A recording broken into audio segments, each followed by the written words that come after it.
دوستو یاد رکھنا، تگڑا اور مضبوط جوان پتہ کون ہوتا ہے؟ جس کی نظریں پوری طرح اس کے کنٹرول میں ہوں۔ یہ علامت جوانی ہے۔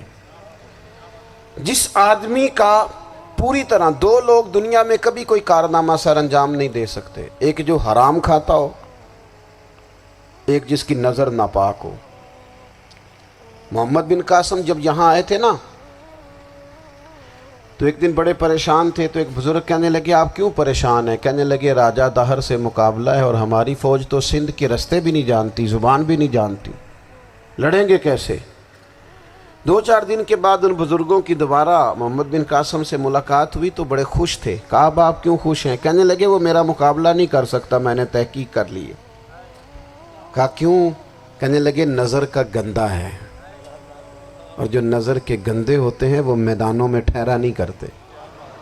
میدان کے لیے نکلنے کے لیے پاک جوانی کی ضرورت ہوتی، تطہیر مزاج ہونا ضروری ہوتا ہے، پاکیزہ افکار اور سچی اور سچی ستھری سوچوں کا ہونا ضروری ہوتا ہے۔ اس لیے فرمایا کہ میرا مقابلہ نہیں کر سکتا۔ حضرت عبداللہ ابن حذافہ کمرے میں تھے، تو وزیر کی بیٹی اندر سجی سنوری پہنچ گئی۔ جیسے ہی آپ نے اس کفر کی چال کو دیکھا تو تیمم کر کے نفل شروع کیے۔ وہ ساری رات بیٹھی رہی، رب کا بندہ ساری رات عبادت کرتا رہا۔ عبادت بڑا سہارا ہے، مصلی بڑا سہارا ہے اللہ کے بندوں۔ صبح دروازہ کھولا، وزیر نے اپنی بچی سے پوچھنا چاہتا تھا رزلٹ کیا نکلا، تو وہ کہنے لگی پیچھے ہٹ جا، اب تیرا میرا تعلق کوئی نہیں، میں نے نبی پاک کا کلمہ پڑھ لیا۔ اس نے کہا میں نے بھی زمانہ دیکھا ہے، پر یہ کیا لوگ ہیں، کستوری کے بنے ہوئے، سندل سے دھلے ہوئے، کہ میں ساری رات کمرے میں رہی اور 100 اور 1000 آدمی جس جوان کا مقابلہ نہ کر سکے، اتنا طاقتور جوان کمرے میں رہا اور اس نے نظر اٹھا کے نہ دیکھا۔ او کچا رنگ للاری والا جڑا چڑھدا تے لیندا رہندا ہے، اے عشق تیرے دا رنگ محمد چڑھیا پھر نہیں لیندا۔ میں کہا ایک دفعہ نظر اٹھا کے نہیں دیکھا، کمال ہو گئی۔ اتنے بڑے لوگ، اتنی بڑی سعادت مندی، فیروز بختی، معاملہ فہمی حد ہو گئی۔ اللہ اکبر۔ دوستو بادشاہ جب پوری طرح ہار گیا نا، اس نے کہا مار دو۔ تیل گرم کیا ایک کڑاہی میں، اور جب آپ کو اس میں ڈالنے لگے تو آپ کی آنکھوں میں آنسو آ گئے۔ بادشاہ کا خیال ہوا شاید نرم ہو گئے ہیں، کہنے لگا روئے کیوں؟ فرمانے لگے سوچتا ہوں جان ہی ایک ہے، کتنا مزہ ہے اس کی راہ میں جان دینے کا، کتنی لذت ہے اس کے نام پر مرنے میں، کتنا لطف ہے۔ جے تو چڑھیا اتے دار بھی نہیں، تے جے تو وکیا عشق بازار بھی نہیں، تے ایڈا سستا سودا پیار بھی نہیں، تے ایڈا سستا لبدا یار بھی نہیں۔ کئی جنگل گانے پیندے نہیں، کئی دوزخ لنگنے پیندے نہیں، جے وہ اس ملوں بھی مل جاوے، ایدوں سستا ہور بپار بھی نہیں۔ تے کچھ سمجھ نہ آوے لوکاں نوں وہ کادے نال شہید کرے، ڈٹھی یار دے ہاتھ تلوار بھی نہیں، پر او دا خالی جاندہ وار بھی نہیں۔ کہنے لگے ایک جان ہے نا، تو دل کرتا ہے ہزاروں ہوتی تو ایک ایک کر کے محبوب کے نام پہ قربان کرتا، جب میرے پاس ہے ہی ایک، کروں کیا؟ حضرت عبداللہ ابن حذافہ رضی اللہ تعالیٰ عنہ جب روئے اور بادشاہ نے یہ بات سنی، تو بادشاہ اٹھ کے کھڑا ہو گیا، سارے وزیروں مشیروں کو کہنے لگا تم نے کہا تھا نا بندہ ضائع کرنے والا نہیں، یہ بھی ضائع کرنے والا نہیں۔ کہنے لگا میرا ماتھا چومو، تم جیسے لوگوں کو قتل نہیں کرنا چاہیے، آزاد کرنا چاہیے۔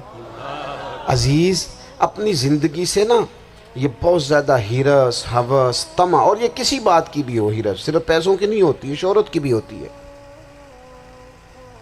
یہ بیماری انسان کو اقتدار کی بھی ہوتی ہے، تعریف کی بھی بیماری ہوتی ہے، یہ سارے نقص ہوتے ہیں لوگوں کو، اور معاذ اللہ بعض جبوں کبوں کے اندر بھی ہوتے ہیں، وہاں بھی پنپتے ہیں۔ اپنی زندگی جب تک اس سادگی میں نہیں لاؤ گے جو رسول پاک نے عطا فرمائی ہے، جب لوگ آسانیوں میں پوری طرح الجھ گئے تو پھر وہ دور ہوئے اور کفر چڑھ گیا۔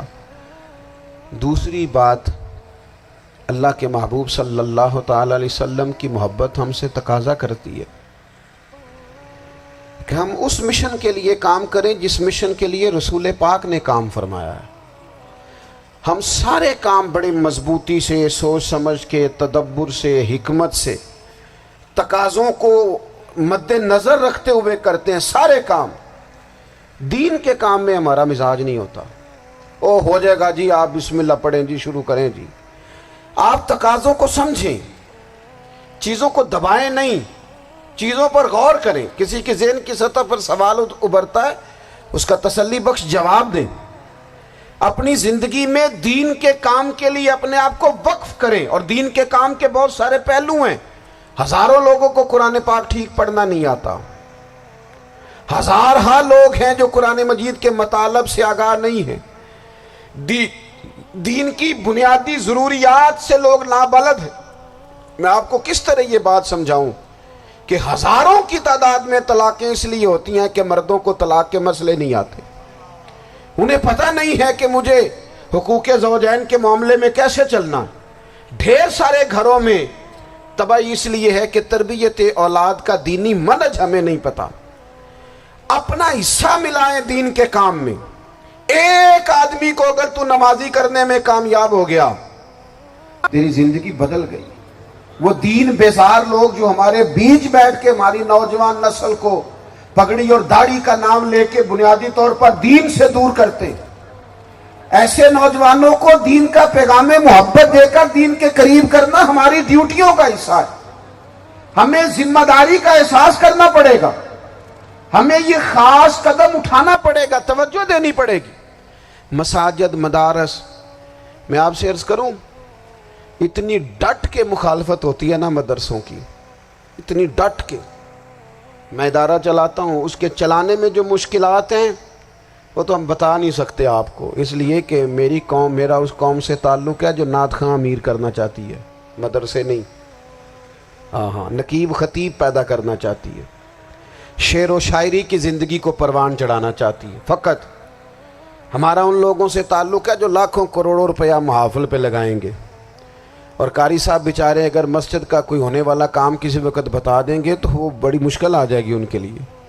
یہ کیسے ہو سکتا ہے، آپ نے یہ ڈیوٹی بتا دی۔ مدارس، اور جتنا اہم رول دین کو پھیلانے میں مدارس اسلامیہ کا ہے، اتنی زبردست، لوگوں کا خیال ہوتا ہے میری طرح کے لوگ شاید کام کرتے ہیں، ڈیوٹی کرتے ہیں۔ یہ 10-15 لوگ آپ کو نظر آتے ہیں جو آپ کو کہیں میڈیا پر یا ادھر ادھر ڈیوٹی کرتے، مخلص لوگ اپنی جگہ پہ، وہ بھی بڑا ہی کام کر رہے ہیں، جو میڈیا پہ آ کے بھی اخلاص سے اور درد دل سے کو دین کی، ان کی بھی کسی بات کی حوصلہ شکنی نہیں۔ لیکن ہزارہا اساتذہ جو مدارس میں بیٹھ کے پڑھاتے ہیں، جنہوں نے وہ سارے لوگ تیار، آپ سمجھ نہیں سکتے کتنا بڑا کام۔ حفظ کا استاد جو ہوتا ہے نا، اس کی ڈیوٹی 24 گھنٹے ہوتی ہے، فجر سے پہلے، اور اس نے بچوں کو اٹھانا۔ تنخواہ تو ہم انہیں دینا نہیں نہ چاہتے جی، تنخواہ نہیں دے دی انہوں نے، ہمیں مولوی امیر نہ ہو جانا۔ مولوی نو تے سوٹ بھی 27ویں والی رات دے ہے تاکہ کدھر سوان کے عید والے دن پا نہ لوے، چونکہ 27ویں تو بات تے درزی پھڑتا ہی کوئی نہیں، کیوں حضرت؟ ایسے ہی ہے نا، اس وقت تو نہیں نہ لیتا۔ تو ہم چاہتے ہیں مولوی ہماری مرضی کے ہماری طرح کا سوٹ نہ پہن لے۔ مدارس کی مضبوطی، آپ یہ دیکھ لیں، یہ صلاح الدین ایوبی کا تعلق بھلا کس چیز سے تھا؟